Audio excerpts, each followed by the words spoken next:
Kembali lagi dengan saya Khalil Masada dan hari ini kita akan membahas ya mengenai manajemen risiko di market kripto. Cara teman-teman untuk pemula bertahan supaya aman di market. Jadi sebelum video ini dimulai, video ini bukan ajakan apapun. Ini hanyalah video edukasi, bisa teman-teman juga anggap ya sebagai video entertainment, di mana kita ingin mengedukasi teman-teman tentang aset masa depan. Dan ini hanyalah analisa internal yang kita lakukan. Jadi NFA ya, not financial advice kalau orang boleh ngomong. Dan di sini saya ingin menekankan satu hal ya, teman-teman, sebenarnya tentang risk. Apa sih sebenarnya risiko itu? Ya. Saya bilang risiko itu adalah sesuatu yang pasti terjadi. Entah itu di market, ya, entah itu di bisnis, entah itu di hidup bahkan. Ini semua adalah risiko. Yang saya ngomong pasti terjadi. Cuman di sini ketika kita mengambil suatu risiko, kita ini juga harus memastikan bahwa kita itu memperoleh ya yang namanya reward. Ya. Kata lainnya return, gain, ya, profit. Orang kalau mau bergerak dari titik 1 ya ke titik 2, ini ada yang namanya proses, teman-teman. Nah, proses memang pada dasarnya nggak semua pasti bisa berhasil, dan itu juga faktanya. Kalau teman-teman itu mau di market, kamu harus melihat ininya dulu. Siap nggak dengan risiko? Karena banyak loh ya risiko yang ada di market. Apalagi kita ngomong kripto, yang paling volatile. Cuman reward yaitu adalah masalah belakangan. Karena hampir semua hedge fund managers yang besar di dunia, atau a very big player, smart money, ini mereka ya memiliki kecenderungan bahwa mereka ini selalu lihat risikonya dulu, nggak returnnya dulu. Kalau orang-orang yang pemula itu pertanyaannya selalu begini ya. Ini pertanyaan pemula. Oke. Ini pertanyaan pemula. Oke. Saya bisa untung berapa? Nah, kamu kalau spot pertanyaan seperti ini, saya jamin dia di market itu belum ada 5 tahun. Ya. Less than 5 years. Ya. You be asking this question. Tapi kalau kamu udah ya pertanyaan yang pro, ya, probably ya, dia udah lebih dari 5 tahun di market. Ini pertanyaannya kan seperti ini. Ya. Saya bisa rugi berapa? Nah, ini adalah perbedaan mental models yang mana sangat fundamental menurut saya. Karena orang-orang yang udah pro, ya, saya ngomong, ini mereka selalu lihat dari risikonya. Sama seperti pemain sepak bola, ya. Ketika dia mau berlaga, bertanding, berkompetensi, ya, ini mereka selalu berpikir nih, gimana kalau saya cedera? Mereka nggak berpikir ya tentang how much I'm gonna win. Karena ketika kita berpikir ya dengan tesis yang terbalik dan kita melihat risikonya, kita akan memperoleh yang namanya invert thinking. Instead of kita berpikir gimana sih caranya menang besar, kita akan berpikir apa yang membuat saya kalah. Dan saya akan menghindari hal-hal tersebut. Karena ketika saya memulai dulu, saya tuh selalu berpikir gimana cara satu-satunya saya untuk gagal. Saya juga mempelajari banyak hal, mempelajari banyak kisah, mempelajari juga banyak video, banyak confession, banyak pengakuan mengenai orang yang di market gagal itu mengapa.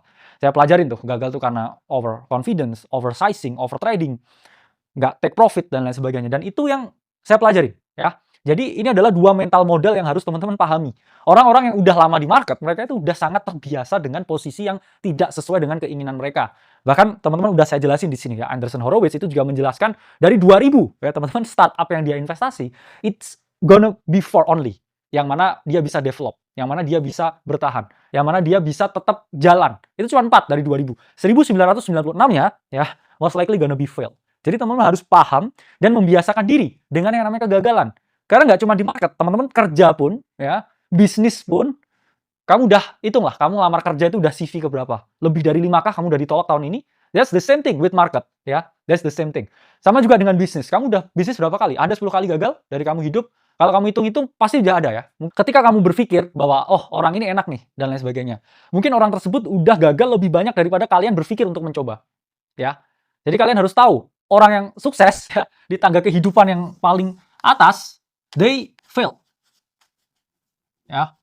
More than you ever think of trying. Jadi mereka ini lebih sering gagal daripada kamu berpikir untuk memulai, kamu berpikir untuk mencoba. Jadi teman-teman harus paham ya, ada beberapa risiko teman-teman di market. Kenapa saya ingin ngomongin risk ya? Karena saya percaya satu hal, kita itu sudah mendekati puncak siklus. Apakah akan ada ya koreksi? Nobody know ya, karena crypto market kan bergerak seperti ini ya. Oke. Ini misalkan. Nah, kita tuh udah mendekati di sini. Apakah kita akan turun seperti siklus-siklus sebelumnya? Jawabannya nobody knows anything. Bahkan saya pun juga nggak ngerti kalau ditanya koreksi seberapa dalam, kapan, I don't know ya. Mungkin saya hanya lihat data historis dan punya gambaran ya. Mungkin akhir tahun. Berapa dalam? Ya mungkin 40-50% atau lebih ya kalau data historisnya 70-80%. But nobody knows anything in market. Jadi di dalam fase yang tidak tentu ya, saya ngomongnya adalah uncertain. Kita tuh harus meningkatkan kepastiannya dengan yang namanya ilmu pengetahuan. Makanya kita membahas yang namanya risiko. Dulu ya, I'm be honest ya, 2 tahun yang lalu ketika saya memulai, saya jarang sekali ngomongin tentang risk. Karena ketika saya mulai live stream ya, Bitcoin itu ada di 20.000 ya. Sekarang Bitcoin itu ada di 124.000 ya. Can you imagine? Udah naik berapa kali? Makanya dulu saya melihat it's an asymmetric bet ya. Bitcoin 20.000 di 2023 it was asymmetric. Ya, kita udah drop 70%, oke. Mendekati halving, ada ETF. Jadi risiko kita tutup dulu ya, agak kita tutup dulu. Tapi ketika kita udah mendekati angka ini, ya risiko harus kita lihat. Karena kalau kita nggak melihat yang namanya risiko, kita nggak siap dengan potensi volatilitas. Karena di kripto itu ada beberapa risiko yang harus teman-teman ketahui ya. Pertama, risiko volatilitas harga. Ya, harga itu nggak selamanya naik, teman-teman. Ya. Sesuatu yang kayak naiknya seperti ini, ya, year by year. Ya. Dia naik 170%, ya, 180%, 100%. Ya. Ketika dia turun, dia bisa turun 50%. Nah, siapkah kamu dengan volatilitasnya? Itu yang menjadi pertanyaan. Dan ini adalah cycle peak. Ini jadi pertanyaan, apakah kamu siap enggak dengan risikonya? Tapi, ya, saham juga sama. Oke, saham, stocks, dengan kripto, it's the same thing. Ya kan udah jelasin. Ya, waktu kena tarif, oke, Bitcoin itu drawdown 33%. Oke. BTC drawdown. S&P around 20-an%. Tapi kalau kamu tarik naiknya kenceng siapa sekarang? Ya, naiknya kenceng Bitcoin hampir 100% ya, 70-an% something. Jadi teman-teman harus paham bahwa it's more volatile crypto, tapi emang more rewarding secara price action ya, karena industrinya masih baru. Dua, ada yang namanya risiko likuiditas ya. Likuiditas itu terkait dengan volume. Oke. Ada sesuatu yang high volume, ada sesuatu yang low in volume. Biasanya yang low volume ini adalah micro cap. Masalah likuiditas itu terjadi ketika teman-teman bermain di ranah sini ya. Itu kita juga sebut ya illiquid token atau token yang nggak ada likuiditasnya. Jadi teman-teman bisa beli, tapi ntar takutnya teman-teman tuh nggak bisa menjual. Bahkan BTC, bagi beberapa TradFi atau traditional finance, itu juga memiliki risiko likuiditas. Let's say, cobalah, cairin 50 triliun Bitcoin dalam satu hari. 50 triliun rupiah Bitcoin dalam satu hari, itu akan goyangin market luar biasa. Dan kamu tahu ya, seberapa banyak uang yang di-handle setiap hari di Bank of America. Atau seluruh dunia, berapa sih duit bergerak. Itu jauh lebih gede daripada itu. Jadi, secara likuiditas, crypto market itu masih belum segede itu. Itulah mengapa kalau kita lihat ya, Michael Saylor ya dengan strateginya. Ketika dia membeli Bitcoin, dia itu tidak bisa membeli sesuai dengan harga market karena dia melakukan ya yang namanya OTC ya, over the counter market. Jadi dia membeli dari luar market, dari orang yang mau menjual ke dia dengan harga ya pasti berbeda ya. Ada yang namanya price difference ya dari harga market dan juga di OTC market. Nah, selanjutnya ada risiko smart contract. Oke. Apa itu risiko smart contract? Karena memang blockchain, okay, it's a big ledger, ya. Meskipun dia, ya, itu saling terhubung, tapi ada ya teman-teman potensi yang namanya exploit. Misalkan, ya dia menyerang, ya, attack di salah satu rantainya, kemudian rantai ini putus. Nah, oke, akhirnya dia punya akses. Nah, akses ini kemudian ditransfer tokennya. Nah, ketika sang exploiter, ya, kita ngomong hacker, dia melakukan sell ya, token yang dia dapatkan, ya, price dari tokennya itu bisa mengalami penurunan. Itulah mengapa kalau ada berita hack, atau exploit smart contract dari suatu project tertentu, dia mengalami yang namanya kerugian. Market juga bereaksi dengan negatif. Nah, selanjutnya ada risiko pihak ketiga. Apa itu maksudnya risiko pihak ketiga? Ketika kita tidak melakukan self custody dan kita pakai exchange, ya, entah itu exchange lokal ya, atau exchange yang lain, itu ada kecenderungan kita itu menggantungkan kaki kita, menggantungkan nasib kita ke mereka. Kalau mereka sampai going under atau mereka ini bangkrut, kamu harus cari orangnya, ya. Karena asetnya nggak di kamu. Itulah mengapa ya counter party risk itu bisa teman-teman hadapi dengan melakukan yang namanya self custody, atau kamu menyimpan sendiri aset yang kamu miliki, ya. Kamu menyimpan Bitcoinmu, kamu menyimpan USDT-mu, itu untuk menghindari yang namanya counter party risk, atau kita mengantisipasi risiko pihak ketiga. Selanjutnya, ya, terakhir, risiko regulasi. It's classic and common thing. Karena dulu selama bull market ya, 2021, 2020, China ban itu menjadi suatu naratif, ya, saya ngomong waktu itu. Cuman sekarang enggak ya, karena USA, is a very supportive country terhadap kripto. Cuman partai yang kalah itu melawan konsensus partai yang menang yang ingin mengangkat kripto.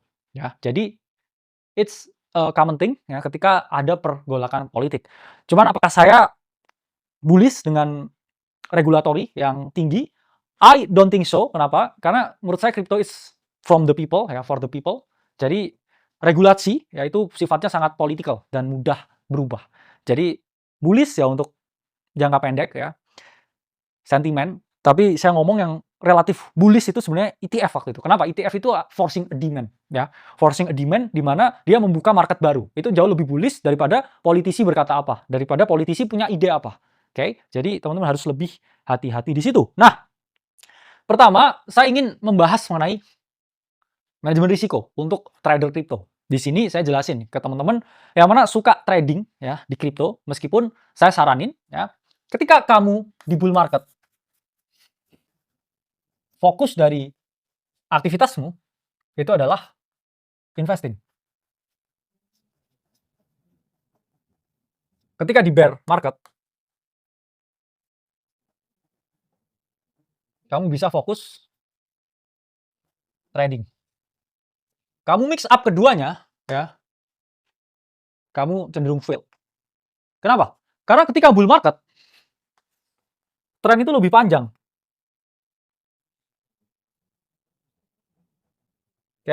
Trennya itu seperti ini. Nah, mending kamu buy and hold this entire time. Nah, baru di sini kamu sell atau take profit. Ini strategi yang oke ketika bull market. Jadi ini adalah investing. Tapi ketika bear market, ya, nah, kamu bisa melakukan ya, trading, ya. Karena bear market juga relatif lebih pendek, ya. Bear market berapa sih? Setahun, ya. Bull market berapa lama? 3 tahun.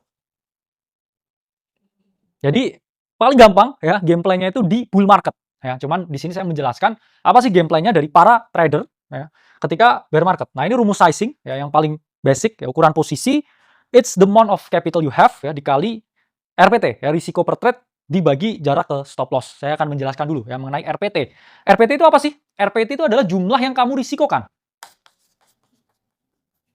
Jumlah yang dirisikokan. Kalau RPT kamu itu adalah 1%, berarti jumlah yang kamu resikokan dari keseluruhan modal yang kamu miliki itu adalah sebanyak 1%. Let's say kamu punya 100 juta. Berarti berapa di sini RPT-nya? RPT-nya itu adalah 1 juta. RPT-mu 10%. Dari modal 100 juta, berapa yang kamu risikokan per trade? 10 juta. Nah, kalau kamu stick dengan RPT 1%, kamu ini punya 100 chance atau 100 kesempatan untuk kalah. Karena 1% itu kali 100 ya, 100%. Itu keseluruhan modal yang kamu miliki. Jadi kamu punya 100 kali kesempatan untuk salah. Tapi kalau kamu gedein resikonya, RPT sampai 10%, kamu hanya punya 10 kali chance sebelum kamu kehabisan ya modal yang kamu miliki. Inilah mengapa trading is not for beginner. Di bull market jauh lebih oke bagi pemula, bagi kebanyakan orang, bahkan mungkin bagi saya, it's only buy and hold strategy. Ya, banyak fund yang juga menerapkan buy and hold strategy. Ya, Pantera pun juga sama. Ya, most of them. Kemudian dua, ya tentukan stop loss. Oke, jadi ada yang namanya RR, ya, risk and reward atau risk to reward. Ya, ketika kamu trading, RR-nya itu seperti ini. Nah, yang bawah itu apa sih? Yang bawah itu adalah the amount you can lose. Saya selalu menyarankan di market crypto, terutama altcoins ya, stop loss itu 20 sampai 30% dari entry. Mengapa? Karena market crypto itu volatilitasnya itu sangat tinggi ya. Kadang harga bergerak dulu sebelum dia mencapai target yang kamu kendaki. Nah, targetnya oke, 60%. Let's say, dengan kamu meresikokan 20%, kamu berpotensi memperoleh 60%. Itu berarti risk to reward-nya ya, itu adalah 1 dibanding berapa? 3. Kenapa? Ya karena 3 kali 20 itu adalah 60%. Jadi di dalam trading, itu yang paling penting kamu adalah menentukan risk to reward rasionya. Oke? Selanjutnya, oke, manajemen risiko itu bukan hanya untuk trader, tapi juga untuk investor. Risk management for investor. Oke? Kenapa? Karena antara trader, antara investor, ya trading, investing itu sama-sama memiliki bobot yang namanya risiko. Dan kamu kalau nggak bisa menilai itu dengan baik, kamu akan mengalami kerugian. Oke? Saya suka menerapkan yang namanya core satellite. Apa itu? Strategi core satellite. Sama seperti bumi dan juga bulan. Ya. Bumi itu lebih besar, ya. Bulan itu lebih kecil. Ya. Sama juga dengan komposisi portofolio yang kamu miliki. Misalkan, ya, ini adalah 70% size-nya. Ini adalah 30% size-nya. 70% dari size kamu ketika kamu berinvestasi, itu harusnya Bitcoin. Karena Bitcoin ini adalah indeksnya market. Kalau market crypto Bitcoin-nya nggak naik, semua nggak akan naik. Kalau Bitcoin naik, nggak ada jaminan juga. Ya, 30%-nya ini naik juga. Ya. Jadi, di sini, ya, core satellite, ini bisa kamu sesuaikan. Ya. Kamu bisa play, ya, diversification of BTC, misalkan kamu ETH. Tapi kamu juga bisa ini agresif, ya, moderate lah ya. Ini moderate core satellite. Oke. Ini safe.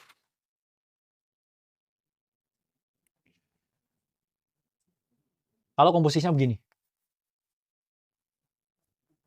Nah, kamu mementingkan ya stability.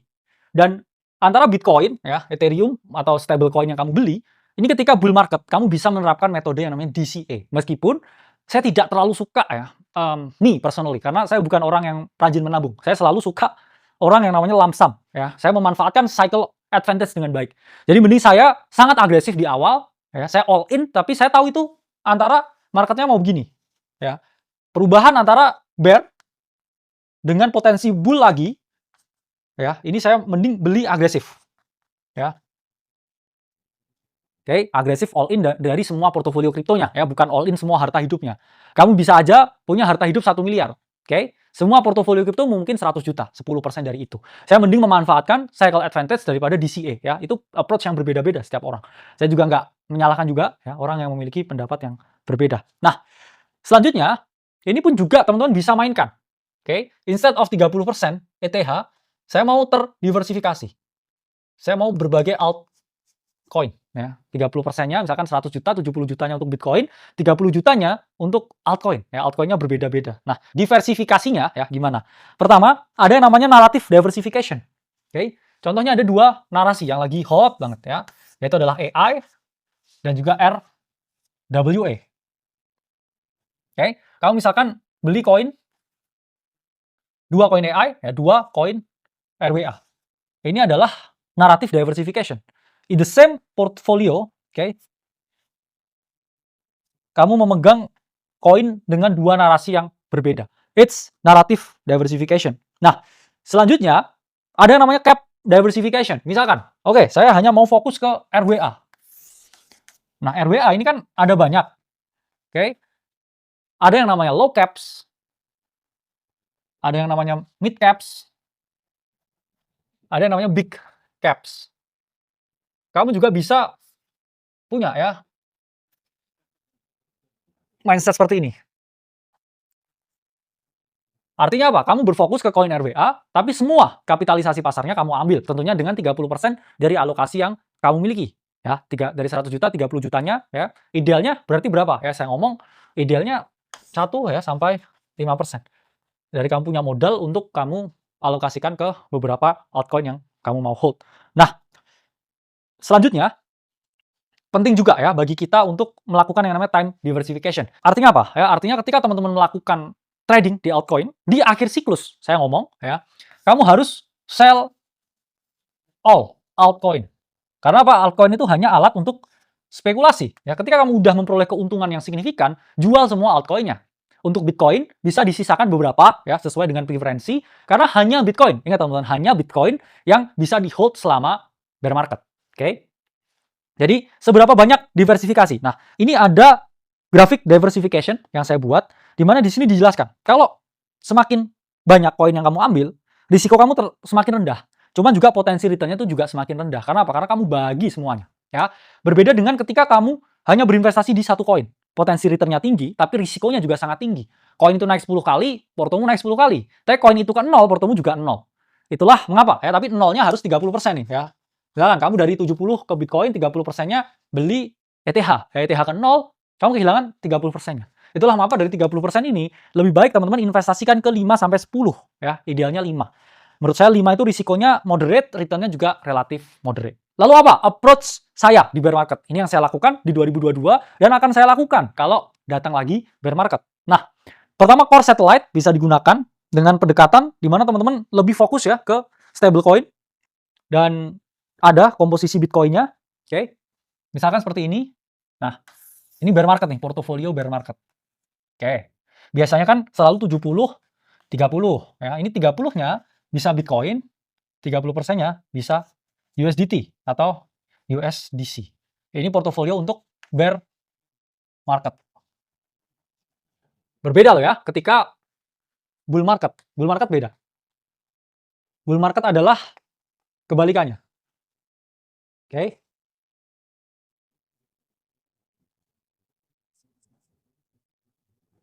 Nah, ini adalah portofolio selama bull market ya. Sama-sama core satellite, tapi ketika bear market ya, kenapa Bitcoin-nya masih ada 30%? Karena Bitcoin ya, it's a good hold ya ketika bear market dan ada chances lagi ketika market jadi bull lagi, Bitcoin ini akan naik lagi. Cuman yang lain enggak. Kenapa masih ada 30%? Supaya kalau dia naik lebih tinggi, kamu nggak FOMO. Tapi ketika dia turun, ya, kamu masih punya exposure yang kamu bisa lihat. Ya, kamu masih mantengin marketnya. Jadi nanti ketika market bottom, kamu juga bisa ambil posisi pembelian. Oke? Jadi bull market, bear market, it's two different strategy. Ya. Kedua, ya ada kalanya harus melakukan yang namanya rebalancing. Oke? Karena saya selalu percaya ya dengan tesis lebih baik take profit daripada take pictures. Happen a lot of time in my life. Ya. Jadi harus teman-teman paham ya, lebih baik take profit ya daripada take picture ya. Different kind of strategy. Entah kamu mau dengerin atau enggak ya, ya bebas ya. Soalnya kan saya juga males ya. Maksudnya bukan urusan saya untuk menjelaskan preferensi orang masing-masing. Saya hanya menjelaskan ya approach yang ya teman-teman endingnya pilih sendiri. Kemudian perbanyak aset yang defensif ya, it's either Bitcoin or USDT, USDC. Oke. Kemudian kamu bisa ya hedging di derivatif, tapi kalau kamu nggak bisa ya, itu mengapa ya namanya bear market. Oke. Bear market itu kan ada kata bear-nya ya. Bear itu apa sih yang dilakukan setelah makan? Dia itu tidur, teman-teman. Ya. Jadi ketika bear market ya sleep, tidur. Nanti kalau mau bull lagi bangun. Ya. Karena banyak juga ya trader hebat yang saya tahu dia ketika bear market tuh nggak ngapa-ngapain ya. Jadi bear market dia liburan. Ya, dia bear market ke Bahama ya. Ketika bull market, nah ini dia buy. Di sini dia sell, terus dia di sini do nothing. Enggak di sini ini apa? Dia naik perahu ya. Nah. Terus habis itu di sini dia buy lagi. Nah, market begini, dia sell lagi. Nah, terus dia di do nothing lagi. That's it, that's all. Ya, itu cycle repeated ya, over and over and over and over and over again. Dan ya ini seperti card game ya, seperti teman-teman main kartu. Ya, teman-teman makin lama juga makin lihat juga ya pattern-nya, polanya, kecenderungannya, tendensinya mau kemana. Dan it's only pattern ya, repeated over and over again. Oke. Dan terakhir, harus disiplin riset. Kenapa? Bahkan ketika di bear market, ya, let's say. Ini juga perbedaan ya, trader hebat dan juga trader biasa. Trader hebat seperti ini, oke? 90% waktunya itu untuk riset, oke? Dan hanya 10% waktunya itu untuk trade, untuk eksekusi. Sementara trader biasa, ini tuh kebalikannya, ya. Mereka tuh sedikit riset, banyak trade-nya, tapi trade-nya loss semua. Nah, ini perbedaan trader biasa dan juga trader hebat. Semakin kamu hebat di market, kamu semakin paham bahwa less is more. Nah, ketika trader hebat, mereka ini membeli Bitcoin ya, dengan semua portofolio yang dimiliki di awal transisi, bear ke bull. Nah,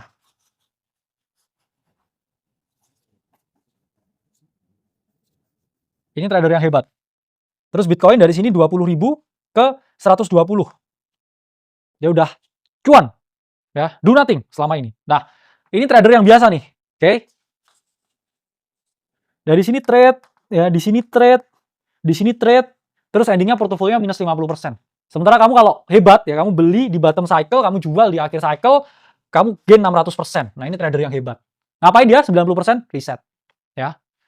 Trader yang biasa 90% ngapain? Trading. Ya, trading ya. Dari bear market trading, sideways accumulation trading, ya. Bull market trading, terus dia minus 50% selama 3 tahun.